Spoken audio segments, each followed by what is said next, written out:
E isso nos deixa alegre. Então eu creio que você já serviu a Deus com o seu louvor, com o que você é. Há uns 5 minutos atrás você serviu a Deus com o que você tem, apresentando a sua oferta. Mas agora é a hora de Deus trazer para você a resposta de tudo que você fez até agora. E essa resposta eu acredito que vem por meio da sua palavra. Deus pode usar outros meios, é claro que sim. Mas a palavra de Deus é infalível. Se sair uma palavra direcionada para a tua vida hoje aqui, tome posse. Porque ela pode mudar a situação da tua vida ainda nessa noite. Quando nós olhamos para esse texto bíblico, capítulo 6, nós encontramos aqui um homem que recebeu um chamado de Deus. O ambiente do chamado é um pouco difícil, um pouco delicado, porque a nação de Israel havia entrado na terra que Deus a prometera. Deus fez uma promessa, e esse povo, antes de entrar na terra, também fez uma aliança com Deus, porque você sabe que até Moisés ensina, quando o Deuteronômio, quando ele vai citar Deuteronômio, nós sabemos que Deuteronômio nada mais é do que repetição das leis. Por que Moisés tinha que repetir? Porque quem nasceu no deserto não tinha a consciência total daquilo que Deus fez a promessa. Os pais falharam, foi muita rebelião. Eles acompanharam e nasceram debaixo de muita rebelião, muita coisa ruim. Então não aprenderam na sua totalidade. Estava perto de entrar na terra e eles precisam conhecer o Deus que eles servem. Então a repetição das leis foi para isso, para conscientizar o povo. Mas todo mundo sabe que Moisés não entrou na terra. E a Bíblia diz que Josué assume o seu comando. E depois de tudo que ele faz, é o momento de entrar na terra. Mas antes de entrar, ele chama o povo e diz da seguinte forma: olha, vocês precisam decidir a quem vocês vão servir. Se aos deuses dos vossos pais, ou Deus dos amorreus, dos heteus, dos heveus, e tantos deuses que você vai encontrar. O povo, ouvindo isso, se aproximou e disse: olha, longe de nós, que viemos servir a outros deuses. E Josué diz: olha, se vocês não decidirem, a minha decisão está tomada. Que decisão é essa? Eu e a minha casa serviremos ao Senhor. Então ele toma essa decisão porque ele é chefe de tribo. Então ele tomando a decisão, a tribo inteira tem que estar com ele. E agora o povo entra na terra. Agora olha que coisa interessante. O povo entra na terra que é deles, que Deus prometeu. Mas a Bíblia diz que esse povo fez aliança. Quando entrou na terra logo após a morte de Josué, eles começaram a fazer o que era mal aos olhos do Senhor. Por quê, irmão, que eles fizeram? Por que eles idolatraram de novo e buscaram outros deuses? É simples, porque desde quando eles saíram lá do Egito, você percebe que Deus criou, lembra que Isaías disse: eu te criei, ó Jacó, te formei, ó Israel. Criar é no princípio, a formação foi no Egito. Então Israel cresceu, se desenvolveu, ali depois do Egito entrou no deserto e tudo se envolveu. Então Deus formou o povo no deserto. Qual é o triste de tudo isso? É que as pessoas saíram de um lugar onde nasceram, a maioria no Egito, e lá não adorava apenas a um Deus. Então, depois de o povo chegar na terra que eles estavam, ao invés de ele adorar o Deus único, eles passaram a fazer o que era mal aos olhos do Senhor de novo, porque dava a impressão que estava impregnado no coração do povo. Então, o povo, mesmo morrendo no meio do caminho, os que entraram estavam com a mesma doença, né? Com o mesmo problema, idolatria, ou fazer o que era mal aos olhos do Senhor. Qual é o problema? É que eles entraram na terra, na promessa. Não esqueça nunca mais disso aí. Entrou na terra, era para entrar na terra, conquistá-la, e depois da conquista, a palavra de Deus diz que essa terra mana leite e mel. Diga amém. Amém. Mas eles entraram na terra que era, Rodrigo, para manar leite e mel. Eles eram para aproveitar o melhor da terra. Mas o que eles fizeram? Desobedeceram a Deus, no lugar da promessa. Entraram na promessa, e quando eles estavam dentro da casa, infelizmente, na terra da promessa, eles passaram a ser escravos. Uma coisa, e se você quiser anotar isso, anote. Uma coisa é você ser escravo no Egito. Outra coisa é você ser escravo na terra que Deus te deu. Uma coisa é você ser escravo no Egito, e outra é você ser escravo na promessa. Irmão, até hoje eu tento entender isso, não consigo. Entrou na terra da promessa e lá está sendo escravo pelo inimigo. Espera um pouquinho. Deus deu, é meu. Qual é o problema desse povo aqui? É que eles entraram na terra. Quando o inimigo veio antes, eles não protegeram o que era dele. Vamos lá? Você entra na terra, Deus te fez uma promessa. Mas na hora de você proteger o que é seu, você se esconde em caverna. Levanta trincheiras e se esconde pelos montes lá, né? Mas, irmão, você está no que é teu. Quer aplicar isso? Simples. A família não foi Deus que te deu? Então mexe com teu irmão e fala, luta por ela. Ou você vai se esconder na caverna, ou não vai dar glória a Deus para pensar que não é com você. Porque é com a gente mesmo. Se Deus nos deu, lute por aquilo que Deus te deu. Se Deus te deu uma empresa, luta por ela. Deu ministério, luta por ele. Deu filho, luta por ele. Não desista, porque Deus te colocou na terra. E se você entrou na terra, é para você vencer. Problema: o povo fez o que era mal aos olhos do Senhor constantemente. Gideão é a terceira geração, irmão. Então Gideão, quando ele estava na terra, a Bíblia diz que o povo, no período dele, ficou 7 anos escravo dos medianitas. O que acontecia? Eles chegavam na terra, o povo que trabalhava com agricultura, e eles passavam a plantar. Só que quando o fruto da terra começava a aparecer, os medianitas vinham, irmão, e a Bíblia diz claramente, eles se colocavam em campo. Como assim é? Eles iam, acampavam na terra que não era deles, e saqueavam, destruíam tudo. Levava boi, ovelha e tudo que tinha de plantação, eles destruíam. Aí a Bíblia diz, Israel empobreceu. Olha que coisa estranha. Você está no lugar que Deus te deu, ao invés de você crescer, você diminui. Espera um pouquinho, pastor, mas não foi a terra que Deus te deu? Deu, mas é para você lutar por ela. Qual é o problema? É que o povo plantava, quando o inimigo acampava, ao invés deles lutarem, eles se escondiam. Por quê? Porque eles não estavam lutando pelo que era deles. Estavam pensando neles mesmos. Então se escondeu na caverna no lugar da promessa. Até quando?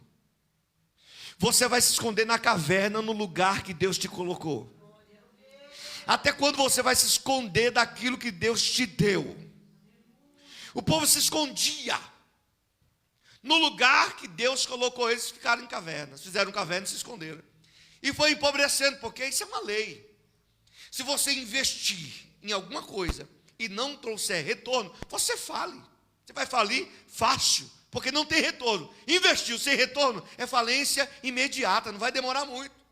Então o povo investia, plantava. Aí na hora de colher o inimigo vinha, arrancava tudo e eles não lutavam, como se nada tivesse acontecendo. Aí a Bíblia diz, Israel empobreceu. Aí agora o texto sagrado nos diz que é nesse período que aparece um homem inteligente, Gideão. Por que inteligente, pastor? Simples, ele não vai malhar o trigo na eira. Ele vai malhar o trigo no lagar. Não era tempo de uva. Não dava para fazer vinho. Então, certamente, o inimigo não ia buscá-lo ou procurá-lo no lagar. Agora, olha que coisa interessante. Quem foi para as cavernas estava lutando pela sua própria vida. Mas a Bíblia diz que Gideão estava no lagar, não era por causa da sua vida, era por causa do trigo. Vou repetir para você, porque às vezes você não entendeu direito. Tem gente que só pensa nela, enquanto você só pensar em você, você não prospera. Mas a Bíblia diz que Gideão estava lá escondido, não era por covardia. Ele estava lá para sustentar a sua família, a sua casa, e ele estava lá por causa do trigo. Então todas as pessoas que estão na presença de Deus, todo aquele que só pensa nele não prospera. Mas se você pensar no trigo, ou seja, ao cuidado de alguém que está perto de você, acredite, Deus vai se manifestar para você de uma forma poderosa.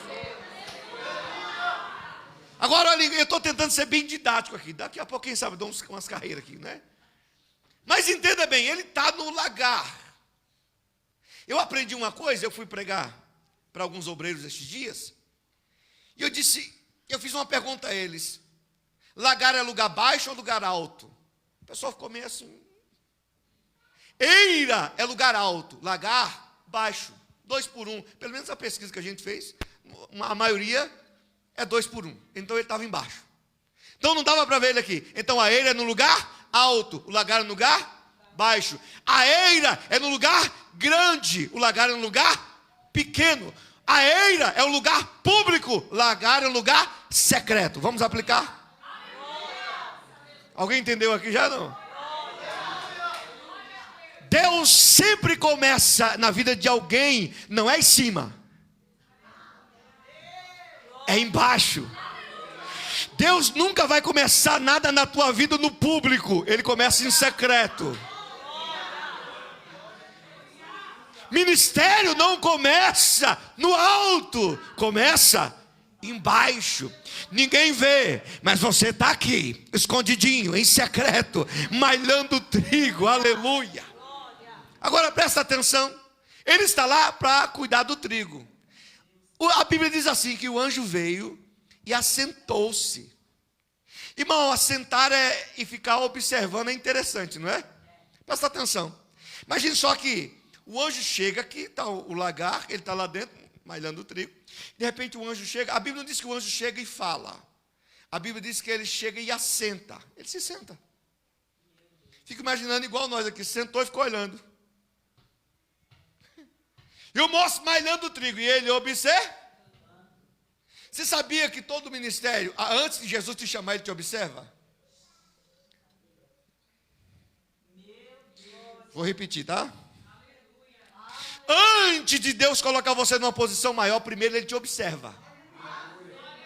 Pastor, isso é heresia. Não. Quando Jesus encontrou, quando o Senhor, numa reunião, encontrou o Satanás, ele disse, olha, você tem visto o meu servo Jó?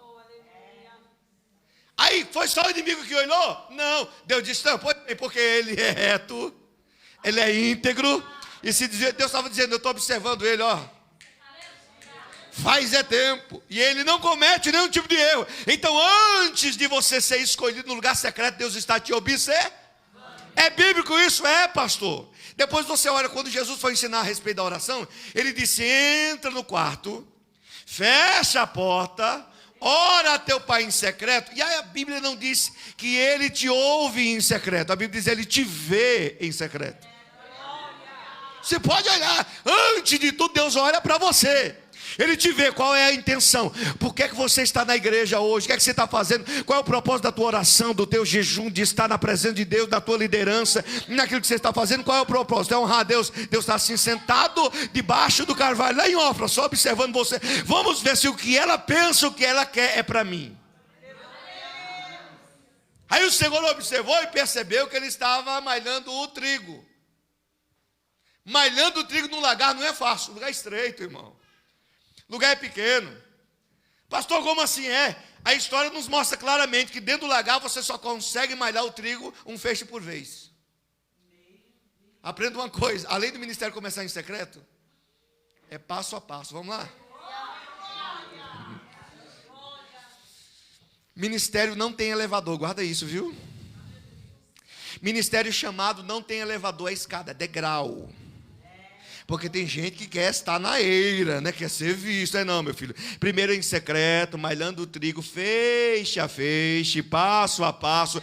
Ninguém te vê, não tem aplauso, você não vai estar em público, mas tem alguém sentado olhando para você que é mais importante do que pessoas. Aleluia. E nessa noite o Senhor está dizendo, eu estou olhando primeiro a tua intenção. O que é que você quer? Você está pensando só em você ou você pensa no trigo? Aí ele está malhando, feixe por feixe, escondido, ninguém vê. E ele não percebe, o anjo está sentado olhando para ele. E de repente, como ele não percebe, de lá o Senhor é contigo, homem valente. Fica imaginando, ele pensando, como eu sou valente se eu estou escondido aqui, né? Homem valente, por quê? Como que Deus descobriu isso? Olhou para fora ou para dentro? Para dentro, irmão. No natural ele estava escondido ali, cuidando do trigo. Independente, ele estava sendo prudente. Mas quando Deus olhou para dentro dele, ele disse, não, esse homem é valente. O Senhor é contigo, homem valente. Aí ele olhando para o anjo, é interessante, porque ele não viu o anjo como inimigo, porque senão ele tinha corrido. Ele observa e ele diz, mas espera um pouquinho, como o Senhor é comigo? Ou conosco? Se nos sobreveio tudo isso, o que foi feito das coisas que os nossos pais nos contaram? Irmão, tudo que ele disse era verdade, era real. Era uma realidade, o que Gedeão estava dizendo era realidade.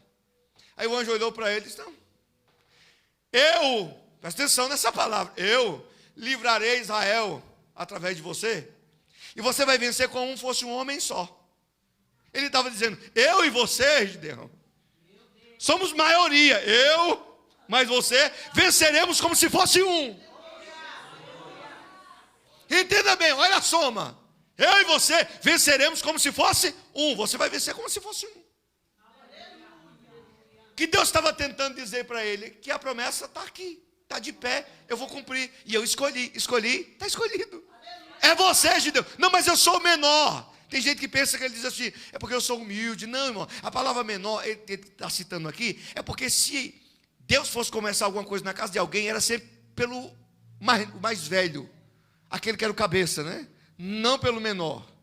Mas Jesus sempre inverte, né? E pega quem não é e faz ser. Ele diz, não, Gideão, não adianta, é você mesmo. Você vai livrar Israel. Como o assunto começou a demorar muito, ele disse, já que o senhor esperou aqui, isso é um pensamento, já que o senhor esperou eu aqui, sentado, eu nem tinha visto, faz o seguinte, me deixa ir em casa, buscar uma oferta para o Senhor. Olha que coisa interessante. Só um teste, por quê?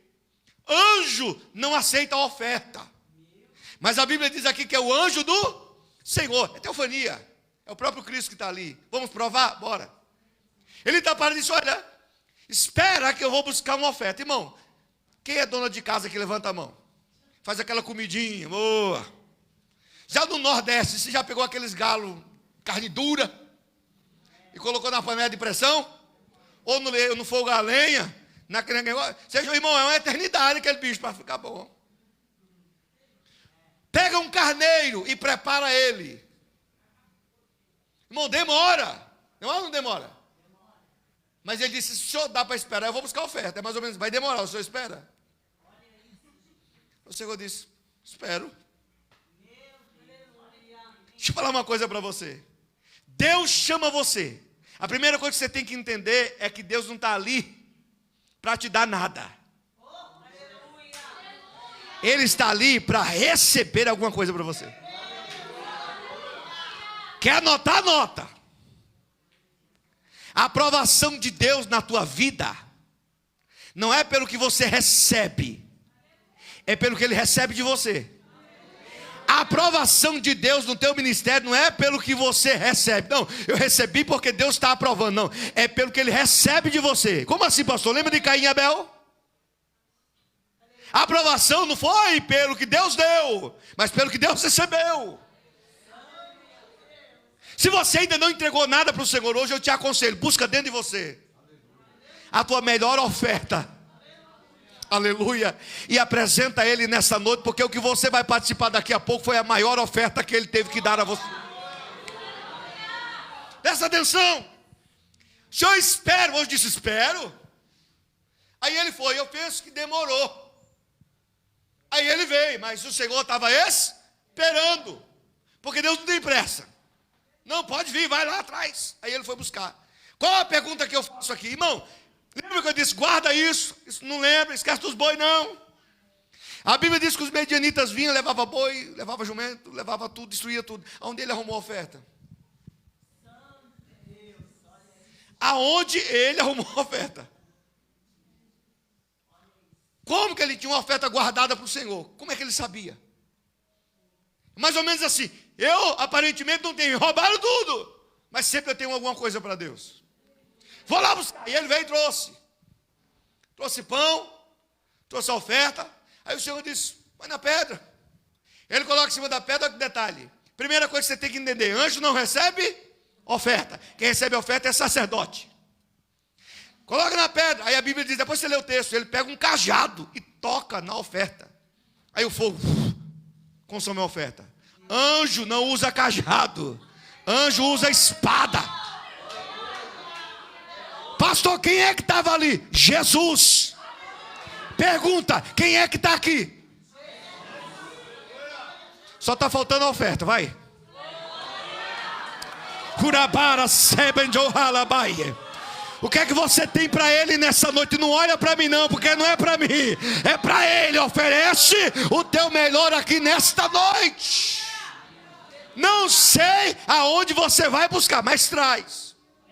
Aí ele foi e trouxe a oferta. Presta atenção que vai ficar. A gente afunda um pouquinho o prego, mas a gente chega mais fundo, né? Ele vem e traz a oferta, aí ele recebe a oferta. Quando ele recebe a oferta, presta atenção que quem decidiu dar a oferta primeiro, Rodrigo, foi Gideão. Foi lá buscar. Quando ele trouxe isso, o Senhor recebeu. Aí o Senhor disse, agora eu quero a minha oferta. Mais uma, mas agora quem vai decidir sou eu. Como assim? Se os midianitas veio destruir tudo, da onde está aparecendo tanta oferta? Aí o Senhor disse, olha, vai lá na casa do teu pai. O segundo boi dele tem 7 anos, vai vendo. Como assim? Quanto tempo os medianitas escravizavam Israel? 7. Aí o Senhor diz, agora a oferta que eu quero é um bezerro de 7 anos. Vamos tentar trazer a revelação? 1 ano de escravidão, 2 anos de escravidão, 3 até 7. O boi tinha 7 anos. Isso quer dizer, antes que cada ano da crise, ele alimentava a oferta. Não, acho que vocês não entenderam. Alimente, guarde a tua oferta no tempo da crise. Porque o tempo da escravidão terminar está chegando, porque Deus vai usar você. Vai lá, busca o bezerro de 7 anos. É como se ele dissesse, cada ano de tribulação e de escravidão que vocês passaram agora, traz, cada ano tem uma oferta que foi alimentada durante 7 anos, traz ele, aleluia, traz para cá. Mas faz o seguinte, primeiro quebra o vínculo com a idolatria na tua casa. Aí você vai entender o porquê que não acontece, a culpa não é minha. Eu posso fazer, o que você está dizendo é verdade, mas tem um negócio, primeiro, vai lá no quintal da tua casa, na casa do teu pai, e derruba os altares que lá estão. Quebra o vínculo, arranca tudo. Só isso? Não. Quando você derrubar tudo, você levanta o altar, lá na tua casa. É necessário primeiramente levantar um altar em casa e trazer aquilo que você guardou durante a tua tribulação, para oferecer a Deus. Aleluia. Gideão vai, cria todo esse ambiente, o ambiente fica bom, e o homem cheio de Deus, todo mundo quer estar perto dele. Pelo menos quando ele tem alguma coisa para oferecer, todo mundo se reúne perto dele. A Bíblia diz que 32 mil homens se reuniram perto de Gideão. Imagine. Só de muita coisa não, quando souberam que ele fez aquilo todo. Aí ele pensou, não, vamos para a guerra. Bora, vai 32 mil. Quantos tinham soldado do outro lado? Acredita-se, 135 mil. Acho que o capítulo 10 ou 8, 10, que fala a esse respeito. Tinha 15 no lugar e 120 no outro. 135. 135 mil homens. Bom, para 32 vai dar 4 e um pouquinho para cada um. Dá para vencer. Dá ou não dá? Fico imaginando, não, dá para vencer. 32 mil homens. Aí o Senhor disse, Gideão, tem muita gente. O texto sagrado, depois você lê. A Bíblia diz, se eles vencerem, a glória vai ser deles. Faz assim, grita no meio do povo. Os covardes, os medrosos, pode voltar. Quantos voltaram? 75%, vai. 22 mil, sumiu, virou ninja. Desapareceram. Eu estava lendo um texto e isso me chamou a atenção. E essa frase veio aqui quando eu estava sentado aqui. Uma quantidade muito grande voltou, de medrosos e covardes. Aí o texto que veio na minha mente aqui foi, quando um homem, afrontou a nação de manhã e à noite, à tardezinha. Dá-nos um homem que luta comigo. Todos que estavam ali, inclusive o rei, se acovardou. Aí qual foi a frase que veio, pastor? Por que o rei, que era o homem que foi ungido, não se levantou para lutar contra o gigante? Foi aí que veio uma frase na minha cabeça. É que todos aqueles que se afastam da unção, ele se acovarda. Se você se afastar da unção, você vira um covarde. Saul tinha unção, mas era covarde. Se afastou dela. Vieram afrontar, ele não veio. Quem é covarde ou medroso não pode entrar na guerra. Ele diz, olha, volta, e voltou 22 mil. O Senhor disse, olha, tem muita gente aí ainda. Aí ele diz, faz o seguinte, leva esse povo do rio e vamos fazer um teste. Qual é o teste, Senhor? É simples. Põe eles para beber água. Aquele que beber, colocando a boca lá e tomar essa água, como quem diz, enche a barriga. Eu já cacei muito no meio do mato.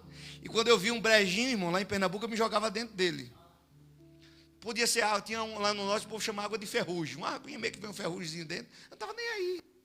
Quando estava com sede, eu ia lá, colocava a boca, eu estava morrendo.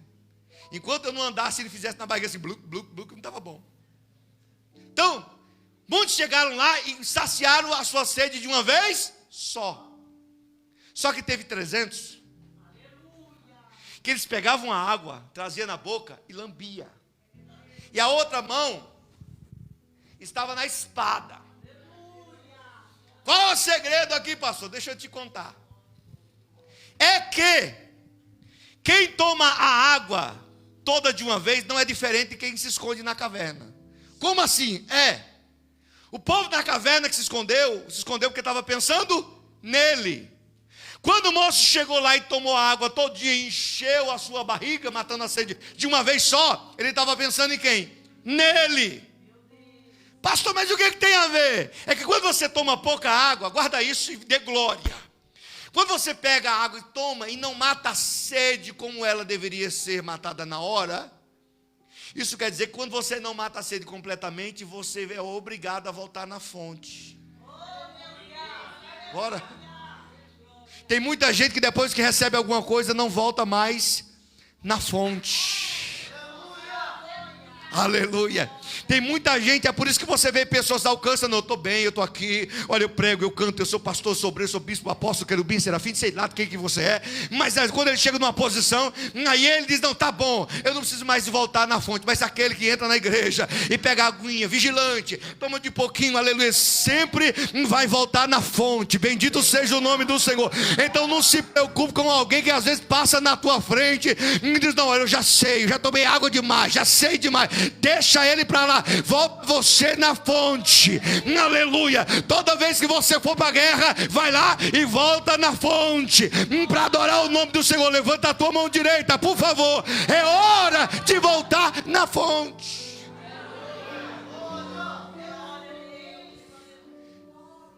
Eu sempre digo isso, é tão fácil você descobrir quem está com você na hora da luta. É facinho. Um dia Jesus disse assim, olha, na mão de um está o machado, no outro a pá. Quem estava com a pá? O Senhor. Um estava com o machado, o outro estava com a pá. Olha, tem um que vem aí, na mão dele tem a pá. Aí quando você vai ler isso aí, tem tudo a ver com a eira, né? Por quê? Porque quem malhava na eira, gosta de estar em público, para todo mundo ver. O que eles faziam? Pegavam uma carroça, 2 juntas de boi ou de qualquer animal, tiravam as rodas, então ficava o fundo da carroça, ele subia em cima, e andavam por cima dos feixes de milho, de trigo, na eira. Era grande, então eles andavam para lá e para cá. Aí eles descascando aquilo ali.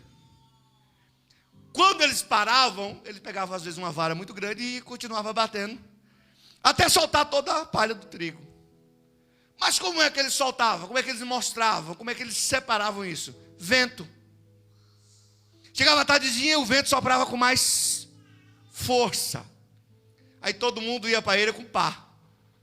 Quando chegava lá na eira, ele colocava aquela casca com trigo. O vento soprava, ele jogava para cima. Quando ele jogava para cima, o vento soprava. Aí a casca vai embora. Como é que você sabe quem é casca e quem é trigo? Na hora do vento. Joga para cima. Deixa soprar o vento. Quem é casca, vai embora. Quem é trigo, permanece na presença de Deus. Tem muita gente que na hora que está tudo bem fica com você, na hora do vento ele desaparece. Ou é só comigo que acontece isso? Já teve dias na minha vida de eu estar em casa, e olha que pregando, viu? Passei um vale tão grande, mas tão grande. Às vezes a gente luta, passa luta, né? Igual eu deixei o carro parado lá perto de casa, bateram no carro, desapareceram, depois rasgaram 2 pneus, está tudo endemoniado aquele pedaço por ali. Mas eu já passei coisa pior. Eu chegar em casa com a minha esposa e não ter o que comer. Aí você liga para um, rapaz, olha, porque eu estou não sei aonde. Eu falo, entendo. Liga para outro. Mas na hora do culto, irmão, quando a gente estava pregando, o povo estava todo mundo lá, rapaz, olha, que benção. Todo mundo quer tirar uma foto, né? Na hora da luta, você manda um WhatsApp, irmão. Ou coisa triste é quando você vê a pessoa visualizar e não falar nada para você. É como se ele dissesse assim, eu não estou nem aí para você. Só que na hora do vento a casca vai embora, você fica. Aleluia. Entenda uma coisa, tudo é um processo de Deus na nossa vida. Nessa noite o Senhor me trouxe aqui para dizer, se você está aqui, na presença de Deus, é porque você não é casca. O vento soprou, mas você permaneceu. Tem copo de plástico? Cadê eu estava com um copinho de plástico agora aqui. Pega ele para mim, por favor. Os caras estavam atrás aqui.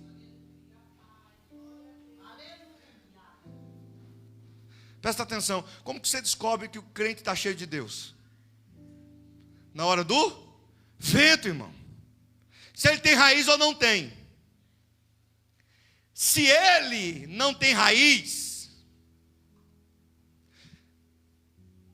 está tudo bem para ele, está tudo normal. Mas quando o vento vem e ele não tem raiz, está meio devagar e não está cheio de Deus, o vento vem. Vai embora. Digamos que esse copo está com essa água. Aí o vento vem. Problema na família, no casamento vem. Disseram assim, a empresa não vai prosperar, vai parar. O vento vem. E ele? Não, pastor, mas eu não fui consagrado. Aí o vento vem. Porque você não está baseado no que te dão. Você tem raízes. E se você tem raízes, o vento pode soprar. A semente fica. Quem é casca e quiser ir embora, pode ir, não tem problema. Porque trabalhar com casca não dá. Ele não sabe para onde vem, não sabe para onde vai. Mas quem tem raízes, ele sabe aonde ele foi plantado. Imagine só, 300 sobraram. Agora a conta fica um pouco mais alta. Mas o que chama a atenção desse texto aqui? É que até hoje, até na matemática aqui, eu imaginei assim, Deus está diminuindo os homens. Esse era o meu pensamento, até alguns dias atrás, quando eu fiz um pouco mais de pesquisa. Eu sempre imaginava assim, Deus diminuiu, deixou só 300, coitado de Gideão, eu pensava comigo. Até que eu comecei a mexer com algumas coisas, eu ligo para um, falo com o outro, porque a gente é assim, tem que ligar para quem conhece mais do que a gente, né? Se eu não sei, eu já corro atrás do falo, pastor, o que é que o senhor acha disso, o que é que o senhor acha daquilo? Procurando não sei o que, tem base para isso, tem base para isso. Ele tem, rapaz, olha assim, foi lá não sei aonde, fez não sei o que, e você vai atrás, né? Aí eu pensando, até hoje, eu nunca vi ninguém falar sobre isso. Eu imaginava, só sobrou 300, coitado de Gideão. Meu Deus. Coitado. 300 homens selecionados por Deus. O que a Bíblia diz agora? Que eles teriam que ir à guerra. Levar o quê? Um cântaro, o que mais? O que mais? Buzina. Buzina serve para quê? Só isso, irmão. Mais nada. Só para avisar. Bem, se você estiver passando na rua ali, meio desavisado, uma buzina te acorda. Te acorda ou não acorda? Então a buzina era só para acordar o povo. Bora? Então o barulho era só para despertar o inimigo. Você acha que o inimigo gosta de ver você adorando a Deus? Acredite, não gosta.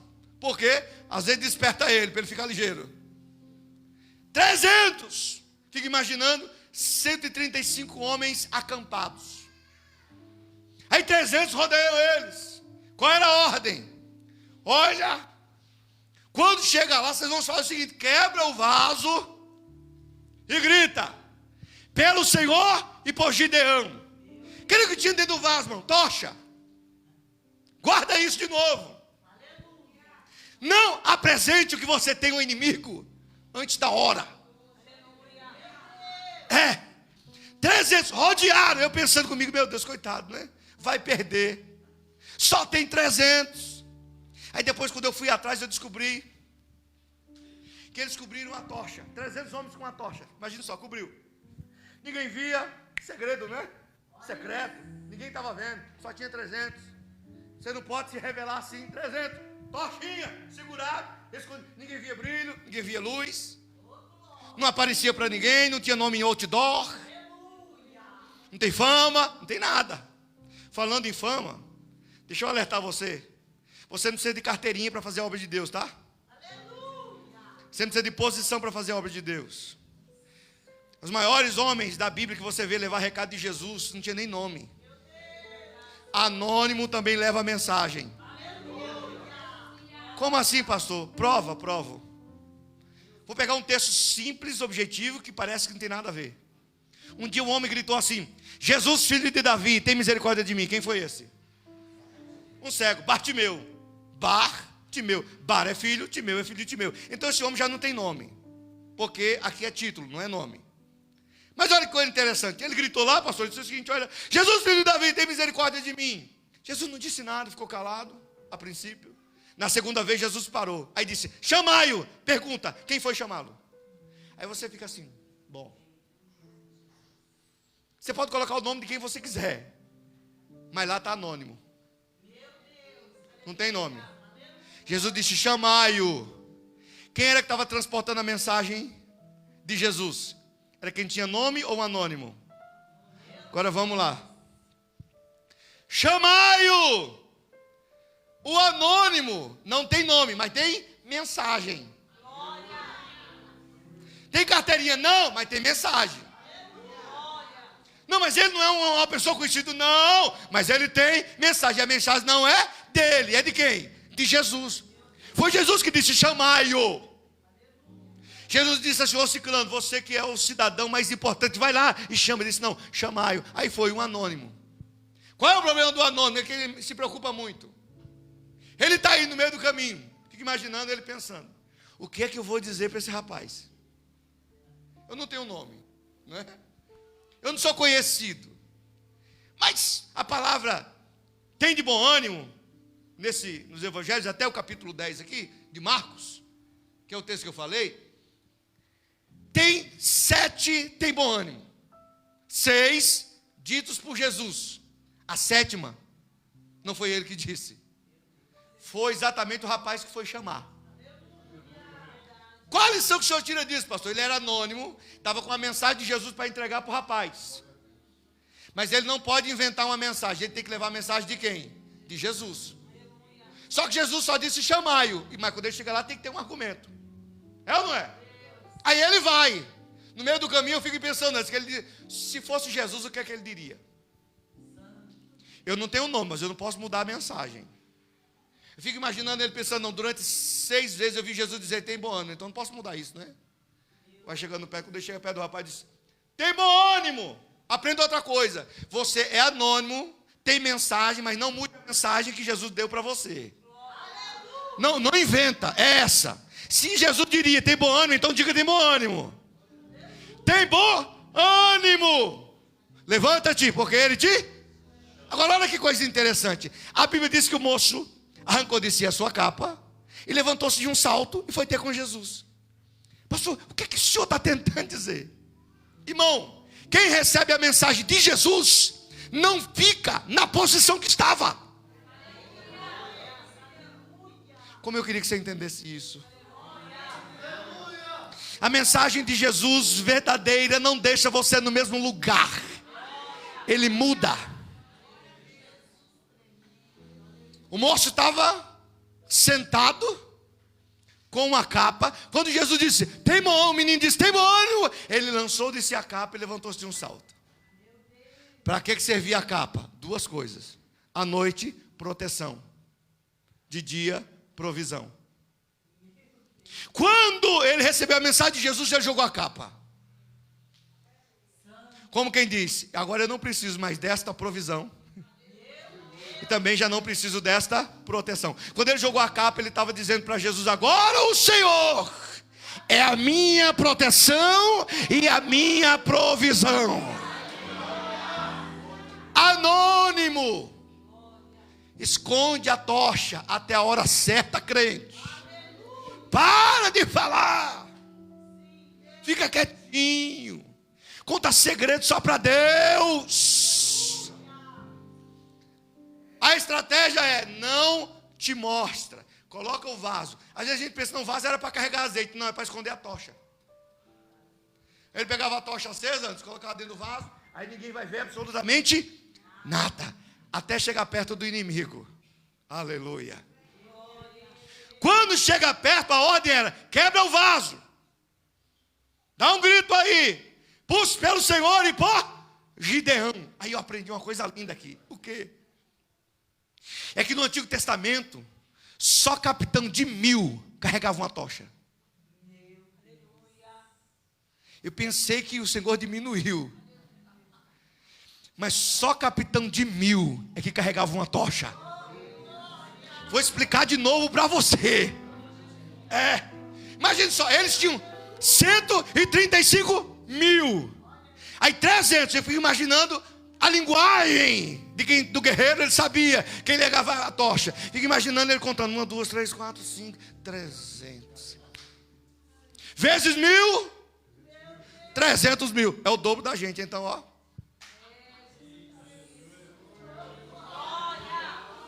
Tem hora que você vai pensar que está sozinho. É nessa hora que você tem que quebrar o vaso. Aí você vai entender que você não está sozinho.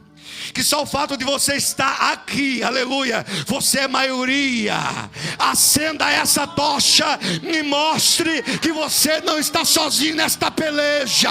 Acende essa chama e mostra no momento certo. Quebra este vaso.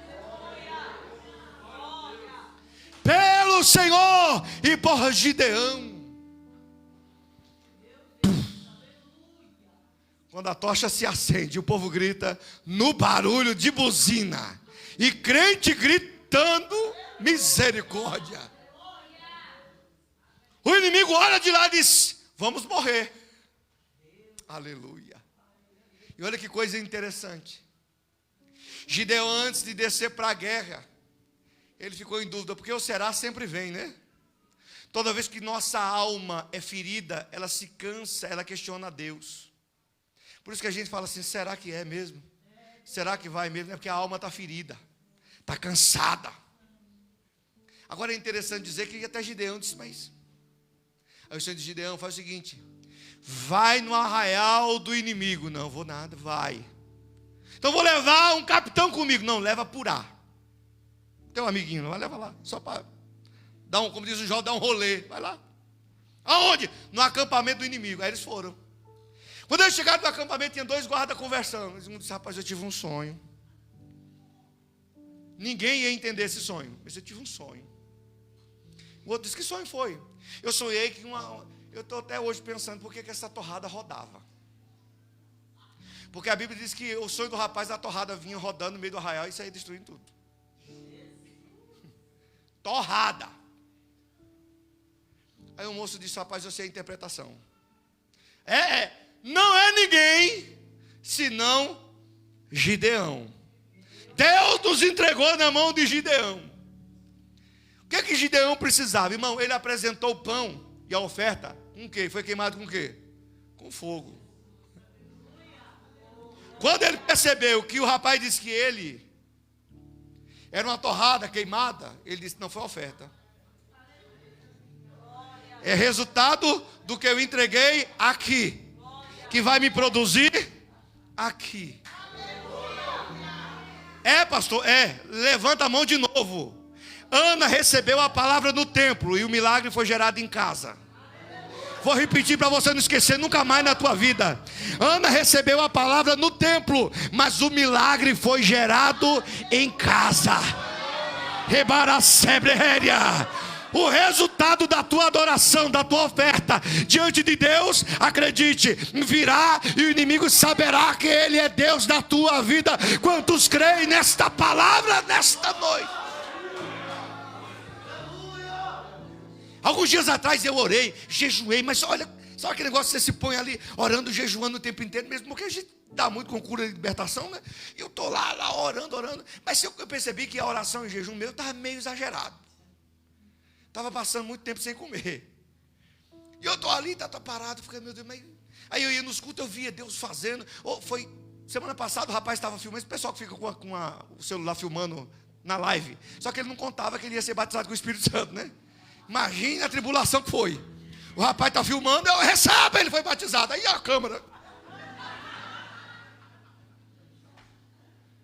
Quando você faz isso, você não percebe, irmão. Às vezes você ora, o resultado vem depois.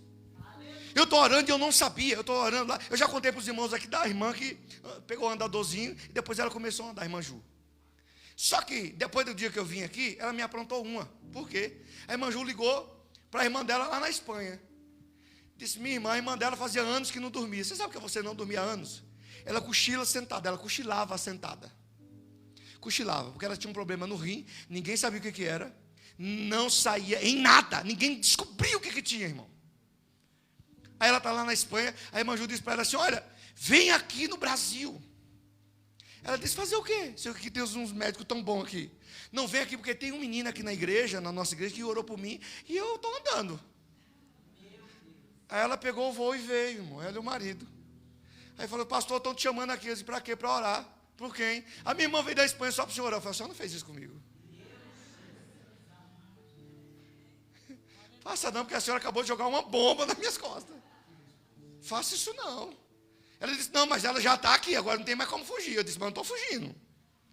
Eu vou, mas eu não garanto nada. Não é ausência de fé, é prudência. Porque eu não domino a soberania de Deus. Se Deus quiser, bem, se Ele não quiser. Quem vai ficar ruim na história? Já avisa para ela que quem opera é Deus, por favor. Aí eu fui, lá eu e a minha esposa com a tribo. Vamos lá.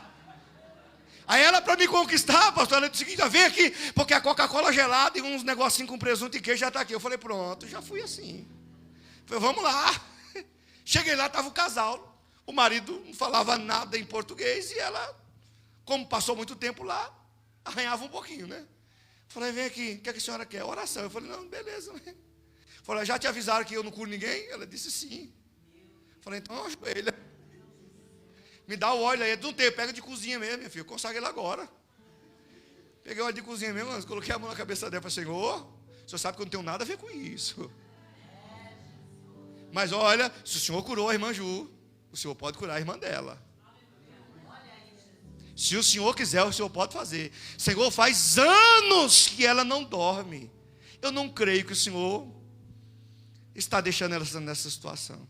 Então visita ela do alto, da cabeça à planta do pé. Arranca o mal que tiver aí, Senhor, em nome de Jesus. Acabei a oração, ela levantou assim, oi. E sentou. Eu falei, tá vendo? Deus sabe o que Ele quer. O método é dele. Aí eu orei por ela, ela sentou com dor do mesmo jeito. Eu fui lá, peguei minha coca. Tomei a coquinha, comi um lanchinho, ó. Perna para que te quero. Fui embora para casa. O que eu não sabia é que ia passar a noite, o dia. E quando chegou a tardezinha para a noite, aleluia, ela deu uma dor.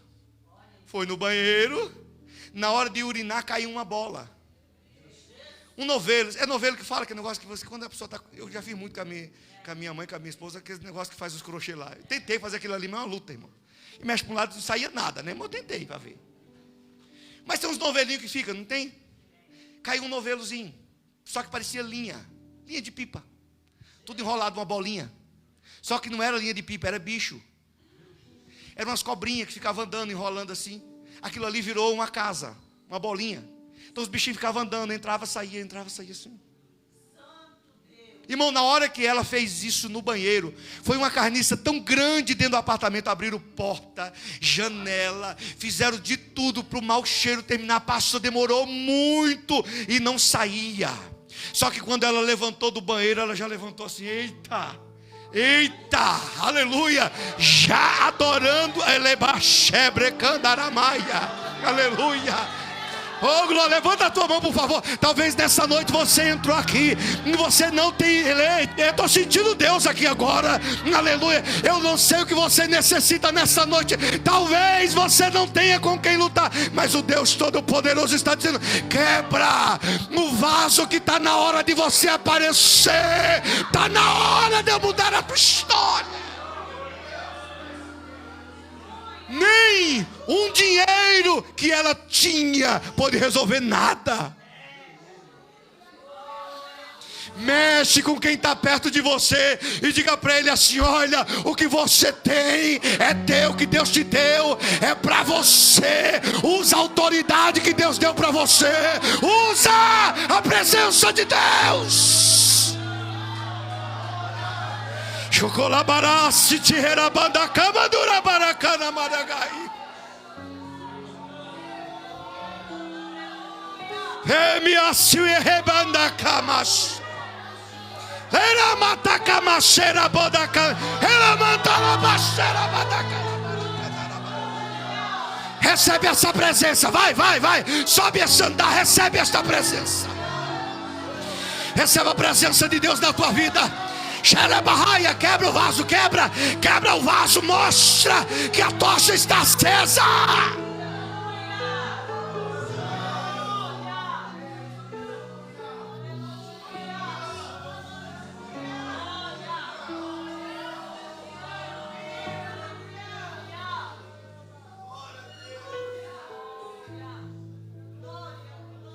Só parece que o número é pequeno, mas o Deus que te chamou é grande. Nunca imagine só porque você tem 300 e venceu a batalha que foi você. Não foi. É a estratégia de Deus, o método é de Deus. E Ele sabe o que é que o inimigo pensa. É por isso que as tochas estão acesas. Tem gente que olha para você e quando olha já não te enfrentou, porque vê, não você, mas vê o Deus que você serve. Já não destruiu você, não é por tua causa, é porque Deus está contigo. E é por isso que você está aqui nesta noite, aleluia. É hora de você quebrar esse vaso e mostrar quem você é na presença de Deus. Não tenha medo, porque Deus separou você a dedo.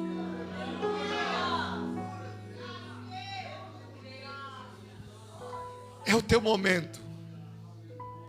É hora de você despontar. Eu vou dizer uma coisa para vocês. Quando eu cheguei aqui, foi uma frase que Deus me deu e uma visão que me mostrou muito rapidamente. Não me pergunte, porque eu não tenho ideia do que seja. Mas eu vi um relógio aqui na igreja, grande, parecido com esse assim, mas era em vermelho, esticado assim. Só que esse relógio, cada hora que passava, aumentava o número. Ele não estava decrescente, ele estava em crescimento. Aumentava o número. Fiquei pensando: Senhor, o que é aquilo ali? O Senhor está dizendo aqui nesta noite, agora que eu comecei a entender. Fica com a tua mão direita levanta. Só quem crê, quem não crê pode ficar com a mão baixada, não tem problema nenhum. Deixa eu ministrar algo na tua vida nesta noite.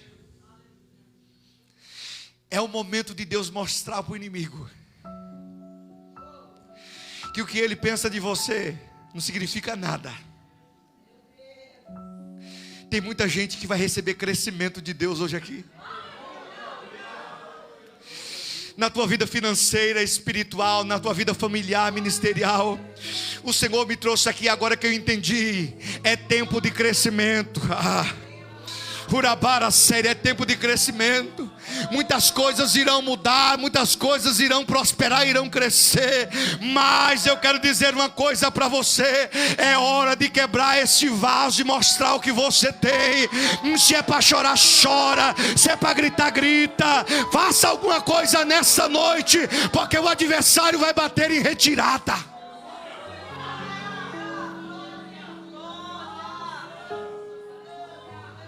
Você está no lugar da promessa.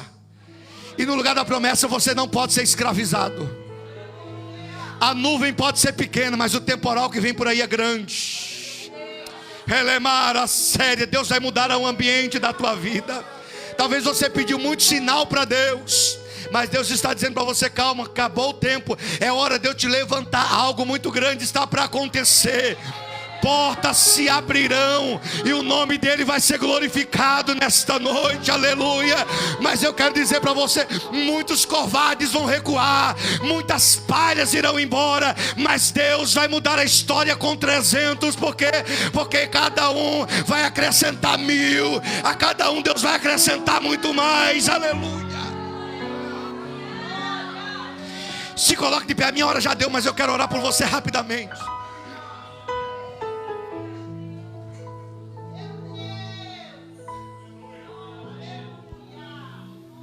Quem se afasta da unção perde a coragem. Quem se afasta da unção perde a coragem. Se afasta da unção que Deus tem para você, não. Você vai romper. Não é porque você é bom, é porque Deus tem os seus métodos. Você sabia que a Bíblia é cheia de homens que quis dar método para Deus operar? Vou dar 2 exemplos para você muito rápido. Capítulo 7 de Marcos, a Bíblia diz que trouxeram um surdo e mudo, apresentaram diante de Jesus e disseram para ele: Senhor, nós o trouxemos para que o Senhor lhe coloque as mãos. Olha que coisa interessante. Trouxeram o paralítico e deram o método. É assim que o Senhor tem que operar. Sabe de nada, né? No meio da multidão, a Bíblia diz que Jesus pega o moço e leva para fora. Tira do meio da multidão, porque às vezes é necessário você ficar sozinho com Jesus, para você passar a ouvir. Levaram aqui e disseram: coloca a mão. O Senhor leva para longe, e lá ele não coloca a mão, ele só coloca o dedo. Porque Jesus não trabalha conforme os seus métodos, ele trabalha do jeito que ele quiser. Quando chegou lá fora, Jesus colocou o dedo no ouvido e disse: Efatá, abre-te. E se abriu. Ele precisou colocar as mãos? Não. Você pode até ouvir o Efatá, mas o método é dele. Quer outro exemplo simples? Um homem poderoso, general. Uma menina crente em casa olha para ele e diz: ah, se o meu Senhor tivesse diante do profeta que está lá em Israel, certamente seria curado. Mas ele era um homem importante. Eu oro por tanta gente que acha que é importante, mas diante da dificuldade fica pequenininho.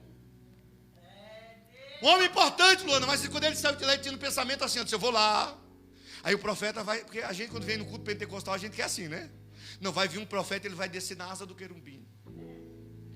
Chegar perto de mim, vai bater o pezinho, terra, receba. Pode acontecer? Pode, irmão. Só que não dê método para Deus não, viu? Ele veio pensando assim, dizendo: não, vai vir, o profeta vai sair, vai me receber. Certamente ele vai colocar a mão na lepra. Sai agora! O profeta não saiu nem na porta. Se estava dormindo, lá ficou. O profeta disse: vai e mergulha 7 vezes no Jordão. O problema não era o que ele ia dizer, o problema estava com o rapaz. Ele era o problema, ele estava com o problema. Qual a lição que eu aprendo aqui? É que profeta não passa a mão em lepra. Difícil, não é? Mas é uma realidade. Você sabe que a lepra é símbolo do pecado, né? Profeta não passa a mão em lepra. Profeta dá direção para que a lepra fique lá no rio. A lepra é rejeitada, mas quem era portador dela volta para a casa do profeta. Bora. Pedro quase foi usado pelo inimigo. O Senhor não disse: vai embora, Pedro. Disse: o cão sai. Pedro fica. Deixa Pedro. Mas o cão pode ir embora. Mas Pedro fica. Deixa eu dizer uma coisa para você: é o teu momento. Não fique achando que você não é ninguém só porque desprezaram você. Essa é a noite de acender a tocha e colocar o inimigo para correr. Feche os teus olhos, por favor.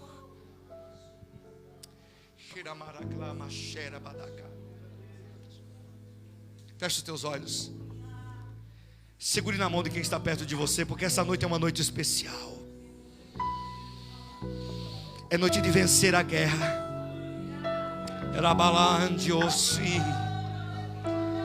Eu quero que você entre na presença de Deus. Deixa tudo para trás. Deixa tudo para trás. Quem te abandonou, quem te deixou, quem abriu mão, deixa. Entre na presença de Deus agora. Vai. Feche teus olhos, senhora. Isso, pode fechar o corredor, fecha. Fecha, fecha. Toca a buzina. Toca a buzina. Quebra o cântaro. E deixa a presença de Deus aparecer. Vai. Chaia bacalacera badagá. Deixa eu ficar nesse lugar. Tudo Ele braço te codarabador rabarai. Vai. uma coisa boa. Deixa eu ficar Vai, vai, vai. nesse lugar. Adora. Todos os dias da minha vida.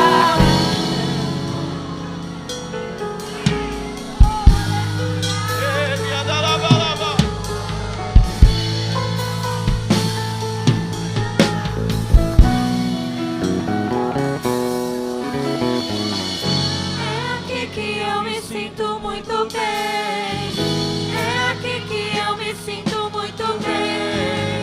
É aqui que eu me sinto muito bem. Não há outro lugar melhor. É aqui que eu me sinto muito bem. É aqui que eu me sinto muito bem. É aqui que eu me sinto muito bem. Não há outro lugar melhor.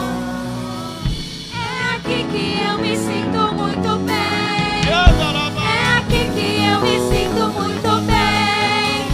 É aqui que eu me sinto muito bem. Não há outro lugar melhor. Nós adoramos aquele que faz perdoar os seus anjos. Nós adoramos aquele que faz fogo aos seus ministros. Nós adoramos aquele que faz perdoar os seus anjos. Nós adoramos aquele que faz fogo aos seus ministros. Somos seus ministros. Não negue o seu povo. Nós somos seus ministros. Queremos queimar, queremos queimar. Somos seus ministros. Não negue o seu povo. Somos seus ministros. Queremos queimar, queremos queimar. Deixa queimar, deixa queimar. Levante as suas mãos, levante Deixa as suas mãos. queimar, Levante as deixa suas. queimar. Entrega, Deixa entrega, queimar, entrega, entrega. deixa queimar. Entrega, entrega. Pela baixaca marracia. Recebe essa Deixa presença. queimar, deixa Recebe essa presença. queimar. Recebe esse Deixa renovo. queimar, Recebe deixa agora. queimar. Deixa queimar. Deixa queimar, deixa Deixa, queimar. deixa, deixa. Deixa queimar, deixa queimar. Deixa queimar, deixa queimar. Deixa queimar, deixa queimar. Cura cala sede de comandar.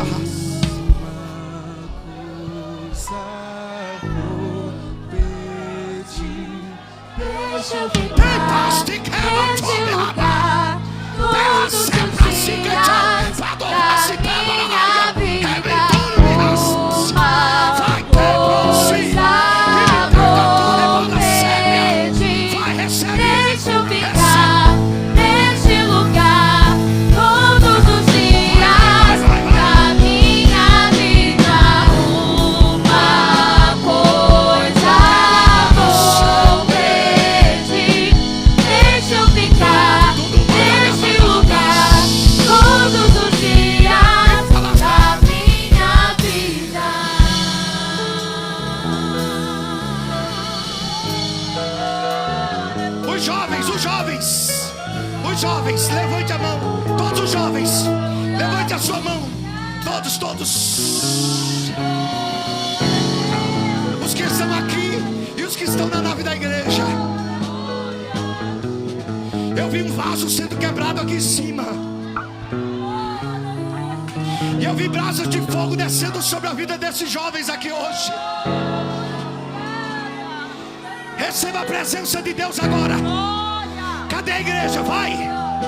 Recebe agora a presença de Deus. Jovem, receba.